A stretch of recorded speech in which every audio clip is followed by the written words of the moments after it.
तर पिकाला भाव राहत नाही. माननीय दादांनी आता सांगितलं. आणि कधीतरी पीक कमी आलं तर तीच परिस्थिती पुन्हा राज्यामध्ये निर्माण होती. कापूस, सोयाबीन या संदर्भात सर्व बोलले अध्यक्ष महोदय.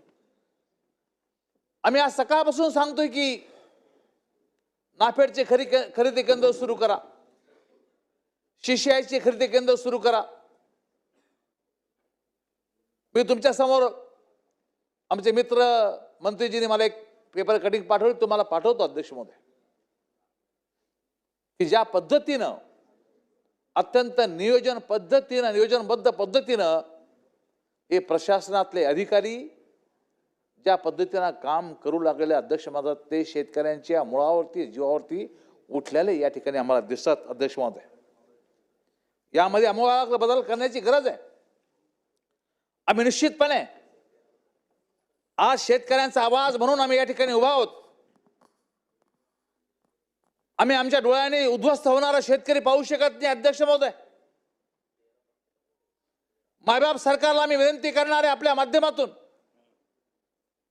की अशा या बिकट परिस्थितीमध्ये नियम वगैरे सर्व बाजूला सारून या शेतकऱ्यांच्या पाठीमागे उभं राहण्याची गरज आहे. माननीय देवेंद्रजी फडणवीस, माननीय शिंदे साहेब, माननीय दादा 31,000 कोटीपेक्षा अधिकचं पॅकेज त्यांनी जाहीर केलं, त्यांचं मनपूर्वक अभिनंदन. पण महाराज अध्यक्ष महोदय, या अनुदानाच्या बाबतीत जी दिरंगाई होती, जे काही कागदी घोडे नाचवले जातात अध्यक्ष महोदय, किंवा ज्या काही अटी याचिक लावल्या गेलेल्या आहेत, या संदर्भाने बाहेर गेल्यानंतर प्रेस आम्हाला विचारते, लोक आम्हाला विचारतात, आम्हाला खाली पाहावं लागतं अध्यक्ष महोदय की किती लोकांच्या खात्यावरती पैसा गेला. अध्यक्ष महाराज, माझ्याकडं रेणुका कोकाटे पीरकल्याण गट क्रमांक 487 यांच्या खात्यात अजून एकही पैसा गेला नाही अध्यक्ष महोदय. कसं उत्तर द्यायचं दादांनी, आम्ही सरांनी, आम्ही कसं लोकांना उत्तर द्यायचं? हे जातील, हे सत्य आहे. म्हणून तो वेळच्या वेळी नाही गेला अध्यक्ष महोदय, तर या टीकेला आम्हाला सामोरं जावं लागतं अध्यक्ष महोदय. या संदर्भाने सरकारने अत्यंत महत्वाची भूमिका बजावणं अत्यंत गरजेचं अध्यक्ष महाराज. अध्यक्ष महाराज, 50 वर्षामध्ये असा पाऊस मी तरी माझ्या 65 वर्ष वयाच्या मध्ये 50 वर्षामध्ये मी असा पाऊस अध्यक्ष महोदय मी बघितला नाही.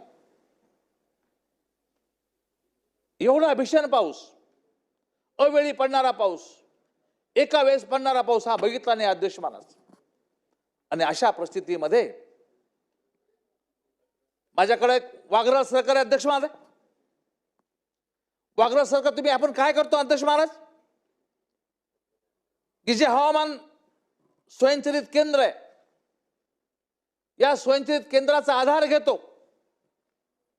पाऊस किती पडला याची नोंद घेतो. अध्यक्ष महाराज, वाघरळ या सर्कलमध्ये त्या स्वयंचलित केंद्रामध्ये कोणीतरी त्यामध्ये माती टाकली किंवा कोणतरी बिघाड झाला म्हणून तिथं पावसाची नोंदच झाली नाही अध्यक्ष महाराज. मी त्या दिवशी त्याच भागात होतो अध्यक्ष महाराज, पुराचा सामना करत होतो. तहसीलदार होते, कृषी अधिकारी होते, सर्व होते. नदी नाल्या तुडुंब भरल्या होत्या. लोकांना वाचवायचा प्रयत्न आम्ही करत होतो. तिथं पावसाचं प्रमाण किती दाखवलं? अत्यंत अल्प प्रमाण दाखवलं. आणि तिथंच विमा कंपन्याचं फावतं अध्यक्ष महोदय. तत्कालीन परिस्थितीमध्ये आम्हाला सांगितलं गेलं, त्या भागात पाऊस पडल्यामुळे आमचा कल्याणचं धरण एका दिवसामध्ये काही तासामध्ये भरलं अध्यक्ष महाराज. परंतु तिथला गट किंवा वाघरळ सर्कल हे विम्यामध्ये बसतं नाही, कारण की विमा कंपनी म्हणते की 70% तुमच्या 69%च पड, 1% तुम्हाला धरता येत नाही. मग अशा कंपन्यांवरती चाप आणण्याची गरज निश्चितपणे या ठिकाणी अध्यक्ष महाराज आम्हाला सांगितलं गेलं. कृषी अधिकाऱ्याने रिपोर्ट दिला, तालुका कृषी अधिकारी, तहसीलदाराने रिपोर्ट दिला, जिल्हा कृषी अधिकाऱ्याने रिपोर्ट पाठवला वरती की या मंडळामध्ये पाऊस जास्तीचा झाला. तरी ते मंडळ ग्राह्य धरल्या गेल्याने अध्यक्ष महाराज त्या 18 गावांनी काय 18-20 जे काय गाव असतील त्या गावांनी काय चुकले अध्यक्ष महाराज. माझी आपल्याला विनंती अध्यक्ष महाराज, तुम्ही निर्देश दिले पाहिजेत. तुम्ही निर्देश अध्यक्ष महोदय दिले पाहिजेत. सर्व अधिकारी खालचे म्हणतात की पाऊस जास्तीचा पडलेला आहे. मग या विमा कंपन्याला कोणी सांगायचं अध्यक्ष महाराज? माननीय मुख्यमंत्री महोदयांनी, माननीय कृषी मंत्र्यांनी, माननीय आपत्ती व्यवस्थापन मंत्र्यांनी या संदर्भाने यांना बोललं पाहिजे अध्यक्ष महाराज. माझ्याकडचं कळवंची असेल, न्हावा असेल, वरुड असेल, नंदापूर असेल, हे सर्व द्राक्ष बागायतदार लोक आहेत अध्यक्ष महाराज. आणि हे सर्व लोक यामध्ये इफेक्टेड झाले. त्यामुळे या सर्व गावामध्ये एक तर द्राक्षाचा विमा आपण किती भरून घेतो? 19,000 रुपये विमा, द्राक्षाचा विमा आपण या ठिकाणी भरून घेतो अध्यक्ष महोदय. आणि त्यांना मिळाला किती? माझ्या माहितीप्रमाणे त्यांना विमा मिळाला 6,000च्या पेक्षा आपण 19,000 भरून घेतो, त्यांना 7,486 रुपये मिळाला अध्यक्ष महाराज. लाखो रुपयाचं नुकसान झालं शेतकऱ्यांचं. त्यांनी विमा भरला अध्यक्ष महाराज हेक्टरी 19,000 रुपये आणि त्यांना मिळाले केली 7,486. ही शेतकऱ्याची थट्टा नाही अध्यक्ष महाराज. कशासाठी पोसायचे अध्यक्ष महाराज कंपन्या? कशासाठी आपण त्यांना बघायचं? ज्या पद्धतीने आम्ही त्या भागातल्या शेतकऱ्याला सांगितलं, अधिकाऱ्याने सांगितलं, जिल्हाधिकारी बोलले की बाजूचं मंडळ आपण या ठिकाणी ग्राह्य धरू, कारण की संपूर्ण जिल्ह्यात तेवढा पाऊस पडला होता. माझी आपल्याला विनंती, आपल्या माध्यमातून विनंती की बाजूचं मंडळ ग्राह्य धरण्याच्या संदर्भात मंत्री महोदयांनी आदेशित करावं, कारण की तहसीलदारापासून तर सर्व अधिकारी सांगतात की इथं पाऊस पडलेला आहे. म्हणजे आपल्याला हात जोडून विनंती अध्यक्ष महाराज की या संदर्भाने आपण निर्णय घेतला पाहिजे अध्यक्ष महाराज. आज जालना जिल्ह्यामध्ये पिकं वाहून गेली, घर वाहून गेलेत.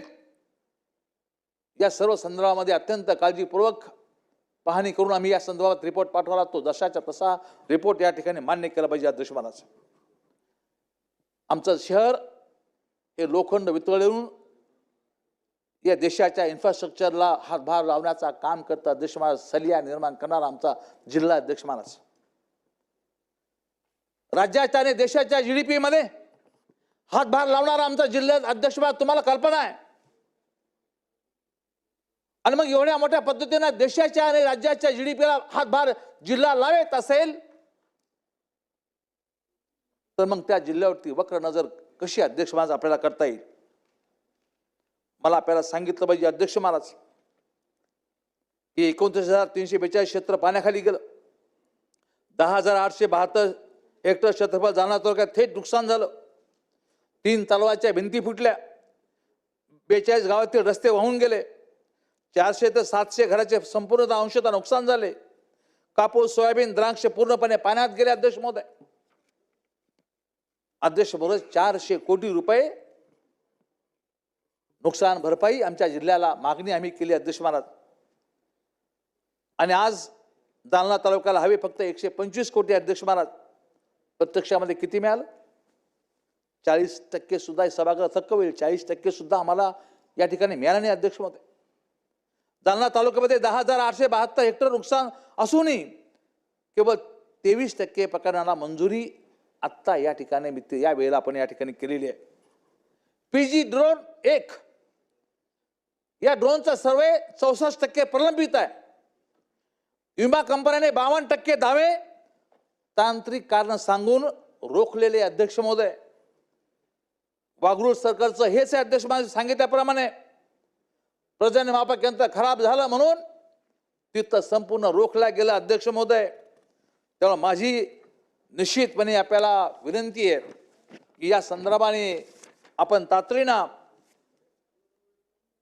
कारवाई करणं अत्यंत गरजेचं आहे. ड्रोनच्या सर्वेचा विनोद बघा अध्यक्ष महाराज. काय शेतकऱ्यांनी पंचनामे अपलोड केलेत, मदत मात्र डाउनलोड होत नाही. ड्रोन हवेत उडत आहे पण तो खाली मदतीचं काय अध्यक्ष महाराज? शेतकरी म्हणतो आमच्या जीवावरती सरकार आहे, आम्ही जगलो मेलो याचा विचार या अधिवेशनात झाला पाहिजे. हा आक्रोश नाही अध्यक्ष महाराज.